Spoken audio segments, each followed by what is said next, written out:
નામ છે? જો નદી કાંઠે એક નાનું સરોવર હતું અને નદી કિનારે સાંકડી નદી હતી. નદી ઊંડી હતી અને સાંકડી હતી. ઊંડી હતી અને સાંકડી હતી. ચોમાસામાં પાણી આવે ને તો નદીમાં ઘણું પાણી ભરાઈ જતું. આપણે કેમ નદી આખી છલોછલ જાય છે, પછી આપણે નથી જતા ને બાજુ નદી બાજુ, એ રીતે આખી ભરાઈ જતી.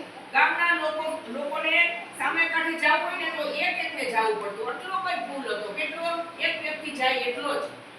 એટલે તો એક દિવસ ભર બપોરે તડકો હતો અને તડકામાં કોઈ માણસો અવર જવર નદીમાં કરતા નહોતા.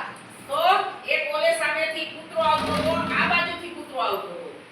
તો બે સામસામા હસવા લાગ્યા, કારણ કે એક એક વ્યક્તિ જઈ શકે એમ હતા, બબે નહોતા જઈ શકે એમ. તો બે હસવા લાગ્યા અને બાંધવા લાગ્યા. તો બાંધવા લાગ્યા તો બે હમમાં આવ્યા. ઓલો કે હું નીકળી જાઉં, ઓલો કે હું નીકળી જાઉં. તો બે હસવા લાગ્યા ને તો બે એકબીજા ફટકાણા અને નદીમાં અંદર ડૂબી ગયા. શું કહ્યું? થોડીક વાર થઈ તો બે બકરીઓ આવી. જો આ બકરી છે ને બે, એક સફેદ ને એક કાળી. બે બકરીઓ આવી. તો બે સામસામે આ કાંઠેથી કાળી બકરી આવતી હતી, સામે કાંઠેથી સફેદ આવતી હતી.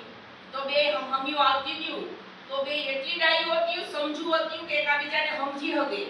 તો તું મને આમ મારી ઉપરથી સામે કાંઠે વહી જા. તો ઓલી સફેદ બકરી આમ ભૂઈ ગઈ અને કાળી બકરી એની માથેથી પસાર થઈ વહી જાય છે. જો તો ઈ સમજુ હતી. તો જો સમજુ પણ કૂતરા કેવા હતા? બે પાયથા, ઈ સમજતા નહોતા કે અમે એકબીજા ઉપર એક ભૂઈ જાય એક નીકળી જાય તો અમે બચી જાય. પણ બે પાયથા એટલે અંદર પાણીમાં વહી ગયા. અને આ બે બકરી સમજુ હતી, ડાય હતી.